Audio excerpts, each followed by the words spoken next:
اول عاده كن مبادر. عشان تكون مبادر لازم تغير الظروف عشان تخدم اولوياتك، مش تغير اهدافك عشان ظروفك. ولازم الشخص المبادر هو اللي يتحكم في الاحداث والاشياء اللي بتحصل من حواليه. اكيد انت عارف شخص بيقعد يشتكي من كل حاجه وفي اي حاجه، بيبرر كسله وشايف ان الغلط مش عليه ومستسلم للتشاؤم. مثلا لو انت ماشي بعربيتك وعطلت منك، فالطبيعي انك هتصلحها او هتشوف حد يصلحها، انما مش هتقعد تشتكي العربيه عطلت وتوقف حياتك تماما عشان العربيه عطلت، وان انت مش هتعرف تتحرك بعد كده ابدا عشان عربيتك عطلت. انت مسؤول دايما عن حياتك، ما تلومش ظروفك، ما تبررش فشلك على اللي حواليك، ودايما ركز على الحل وما تركزش على المشكله.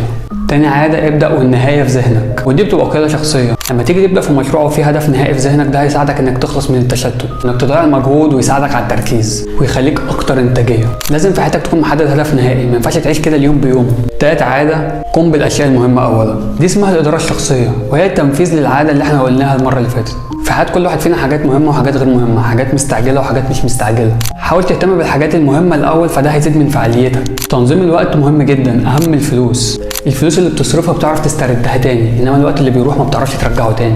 رابع حاجه الكل فائز او المكسب المشترك. نفكر بطريقه الكل يبقى فيها كسبان. انت لو عايز تشاركني معاك بجد في مشروع، لازم تشاركني معاك في النجاح.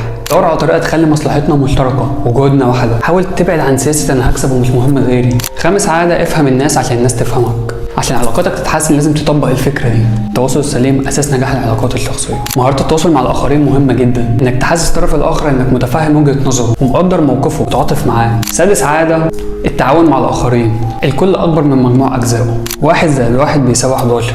لو عرفت تدمج المميزات الموجوده في الناس اللي حواليك، هتحققوا نجاحات اكتر بكتير من اللي هتحققوها لو انتم منفردين. احنا عندنا وقت محدود، مش هتقدر تتعلم فيه كل حاجه، ولا هيبقى عندك الكفاءه ان انت تعمل كل حاجه بشكل صح. 7 عاده جدد نفسك او ابقى منشار حادا. لو انت بتتعلم لغه جديده، فانت لو اهملتها فتره هتنساها. نفس الكلام دوت على العادات اللي فاتت، لازم تنميها، تستخدمها وتغذيها باستمرار. تنمي روحك بالقيم والايمان، وتنمي العواطف ومشاعرك بالتواصل مع الناس.